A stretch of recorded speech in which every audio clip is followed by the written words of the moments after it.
Hello friends, this is SP Singh and welcome to Smarter Everyday। Dear friends, हम लोग जो paper 4 है आपका शैक्षिक निर्देशन एवं परामर्श वह पूरा कंप्लीट कर चुके हैं। पूरी सारी प्लेलिस्ट बनी हुई है पेपर वाइज, पेपर 1, 2, 3, 4 चारों पेपर की प्लेलिस्ट बनी हुई है। सबसे कम क्लासेस पेपर 3 की हुई है। पेपर 3 का नाम है आपका शैक्षिक नेतृत्व एवं प्रबंधन। आज हम इसको चैप्टर 1 से शुरू कर रहे हैं। टोटल 16 चैप्टर हैं, 16 चैप्टर हैं।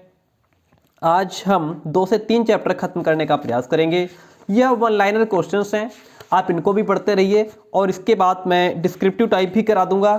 और अगर पेपर आपका ऑब्जेक्टिव हो जाता है तब भी आपको बहुत हेल्प मिलेगी इससे, सब्जेक्टिव होगा तो भी है तब भी हेल्प मिलेगी। ठीक है, ऑब्जेक्टिव टाइप क्वेश्चंस को टारगेट करते हुए पीडीएफ तैयार की गई है, वन लाइन क्वेश्चन तैयार किए गए हैं जिसमें से आपको सब्जेक्टिव टाइप में भी हेल्प मिलेगी। ठीक है, तो इसको 2 दिन में खत्म करने का प्लान है कि परसों तक इसको हम खत्म कर देंगे। 3 से 4 क्लासेज में, 4 से 5 क्लासेज में एक चैप्टर, अगर एक क्लास में 4 चैप्टर कंप्लीट कर लेंगे तो 4 क्लास में पूरा पेपर खत्म हो जाएगा।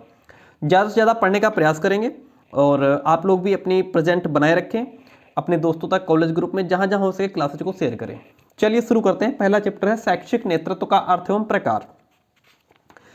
शैक्षिक नेतृत्व को अगर ठीक से समझना हो तो शैक्षिक नेतृत्व बाई एसपी सर डालिएगा तो हमारी जो डिस्क्रिप्टिव टाइप क्लासेज है शैक्षिक नेतृत्व की वो आ जाएंगी। चलिए शुरू करते हैं। और इसकी पीडीएफ पेड है, वो स्टूडेंट्स कंटिन्यू रोज बहुत सारे स्टूडेंट्स जुड़ रहे हैं, फटाफट आप भी जुड़ सकते हैं और पीडीएफ ले सकते हैं।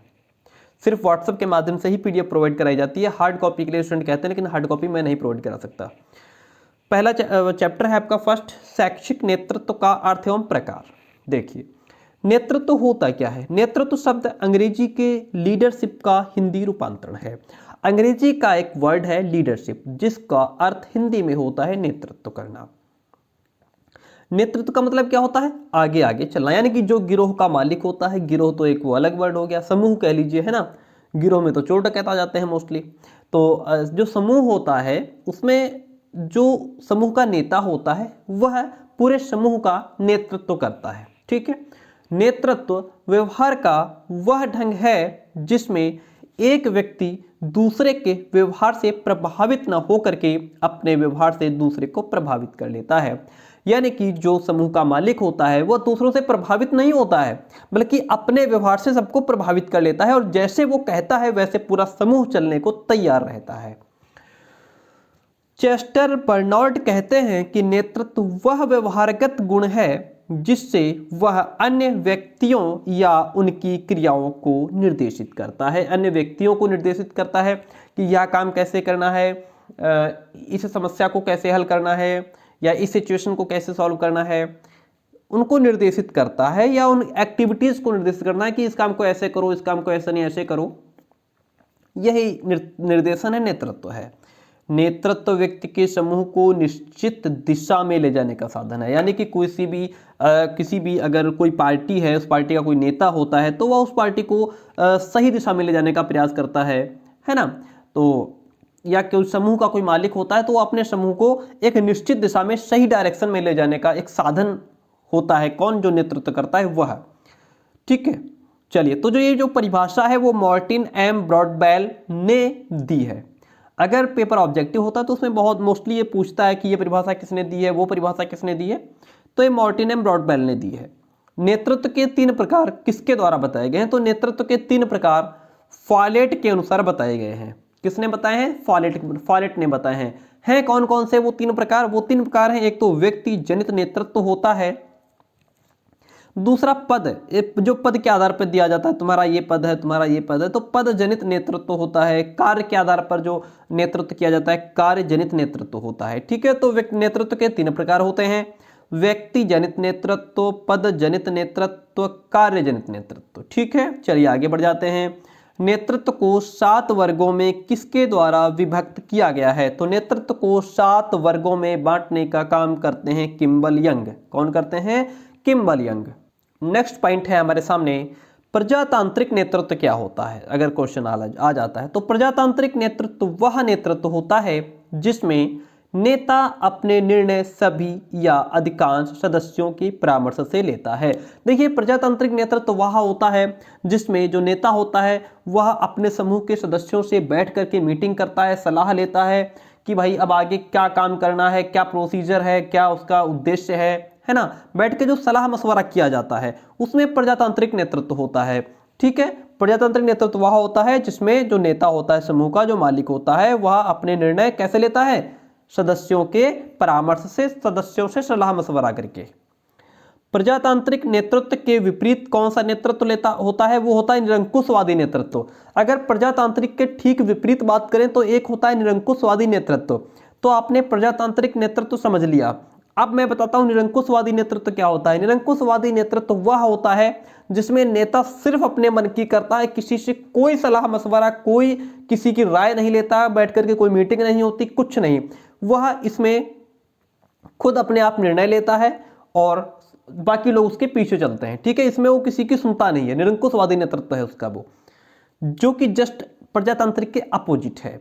नेतृत्व का सबसे प्रथम काम क्या है, तो नेतृत्व का सबसे पहला काम है अपने समूह और समूह के कार्यों के उद्देश्यों का निर्धारण करना, कि हमारा जो समूह है, जो ग्रुप है, जो हमारी मंडली है, वह अब किस तरफ चलेगी, क्या काम करेगी, क्या करना है, उसके उद्देश्य क्या है, क्या वो अपने उद्देश्य तक पहुंच पाएगी, नहीं पहुंच पाएगी, किस तरीके से पहुंच पाएगी, रास्ता क्या है, उसका तरीका क्या है, मेथड क्या है, इस सब चीजों को। ठीक है, नेतृत्व का दूसरा काम क्या है, समस्त कार्य प्रणाली का संगठन करना, यानी जो भी काम करना है, जो भी प्रोसेस है, उसको पूरा संगठित करना, यह नेतृत्व का दूसरा काम हो जाता है।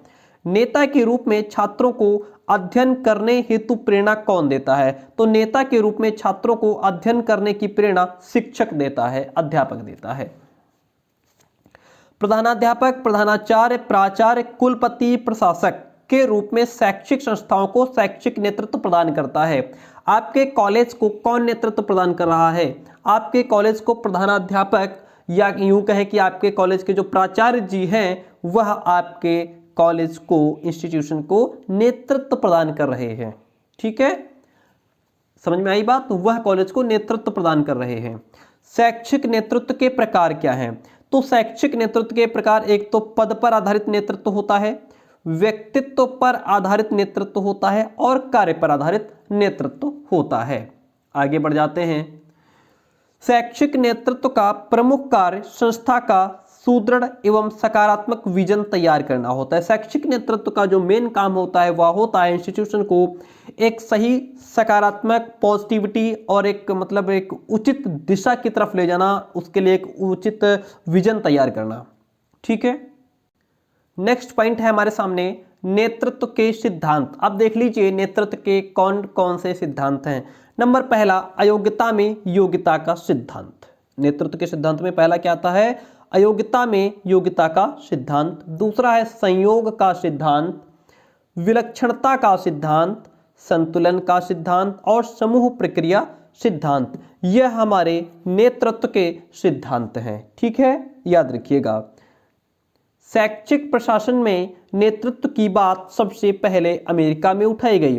शैक्षिक प्रशासन में नेतृत्व की बात सबसे पहले कहाँ उठाई गई, वह है अमेरिका। कहाँ उठाई गई, अमेरिका में उठाई गई। ठीक है, नैशविले ने नेतृत्व के 3 पक्षों पर विशेष बल दिया है। कौन कौन से, एक तो कार्य, कार्यविधा का ज्ञान और सिद्धांत, वो थे ये 3 विशेष बल। नैशविले के अनुसार नेता को शिक्षण प्रशासन के विभिन्न सिद्धांतों का भी ज्ञान होना चाहिए। नैशविले कहते हैं कि जो नेता होता है उसको शिक्षण प्रशासन के विभिन्न सिद्धांतों का ज्ञान होना चाहिए। जो अलग अलग प्रकार के सिद्धांत हैं उनका ज्ञान उसको होना आवश्यक हो जाता है।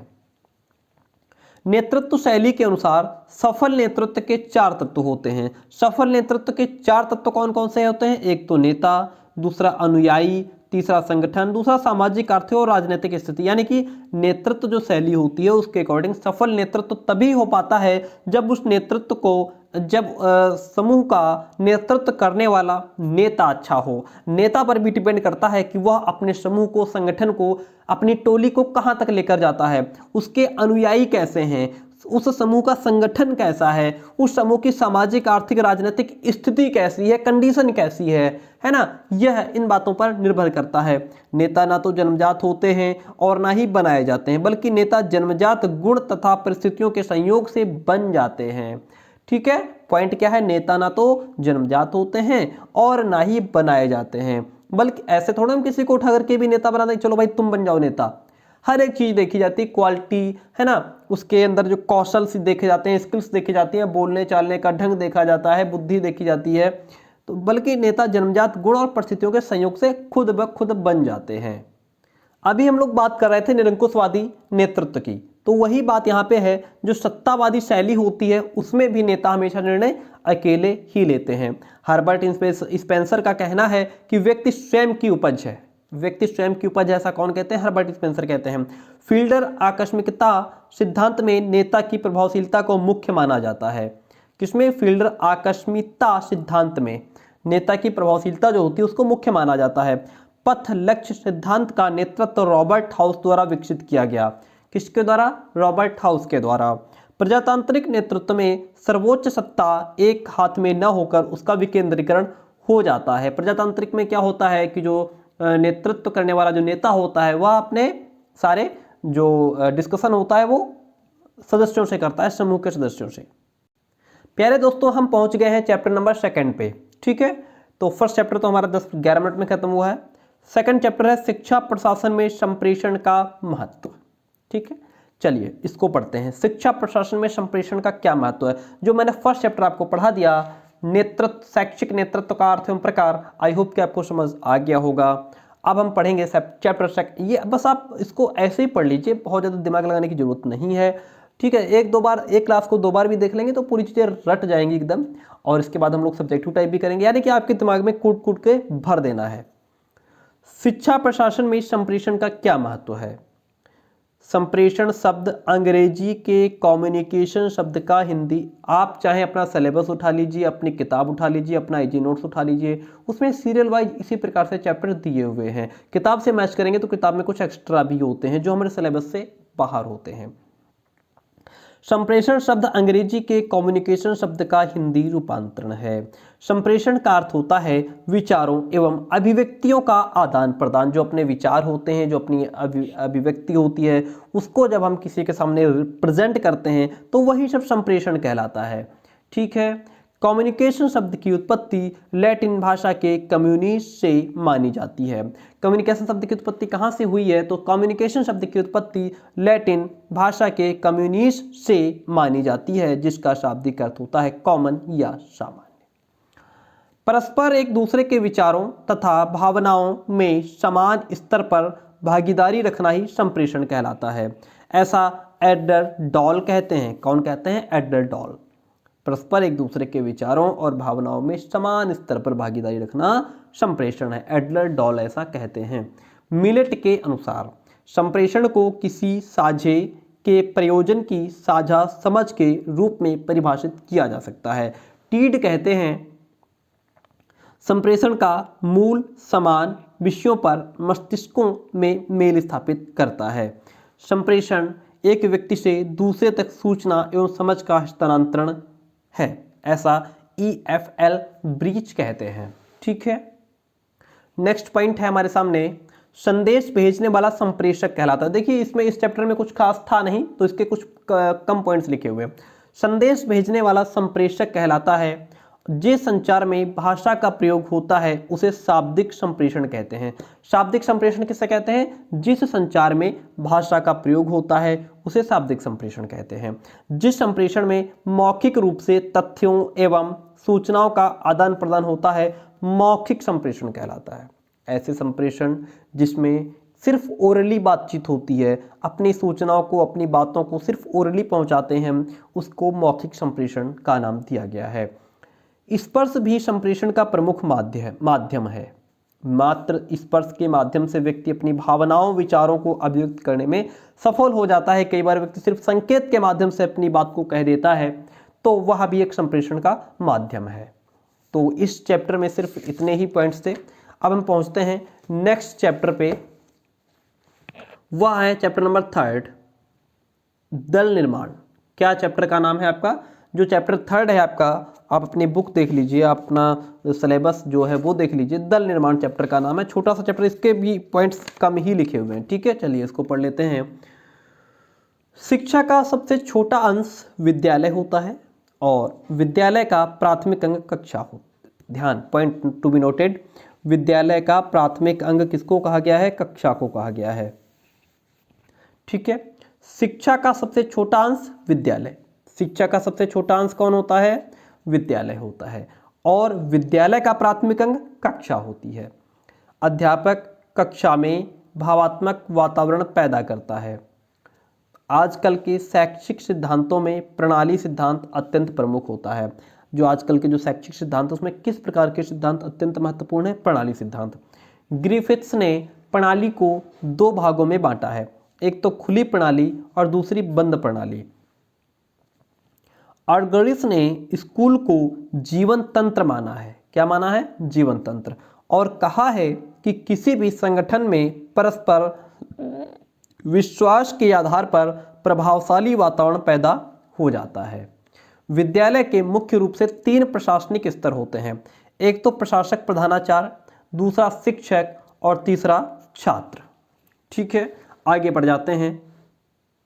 बस इस चैप्टर में सिर्फ इतना ही है। प्रधानाचार्य तथा शिक्षक संबंध द्विपक्षीय होता है। प्रधानाचार्य और शिक्षक के मध्य कैसा संबंध होता है? द्विपक्षीय होता है। टोली निर्माण के उपागम क्या है? तो टोली निर्माण के उपागम में ध्येय स्थापन उपागम आता है, भूमिका स्पष्टीकरण उपागम आता है और अंतरवैयक्तिक संबंध उपागम आता है। यह 3 हमारे टोली निर्माण के उपागम के अंतर्गत आते हैं। सो प्यारे दोस्तों, आज की इस क्लास में हम सिर्फ इन 3 चैप्टर्स की ही बात करेंगे। तो अगर आपको पीडीएफ चाहिए तो आप इस नंबर पर व्हाट्सएप के माध्यम से जानकारी ले सकते हैं, 9628182649, ठीक है। क्लास कैसी रही कमेंट करके जरूर बताइएगा।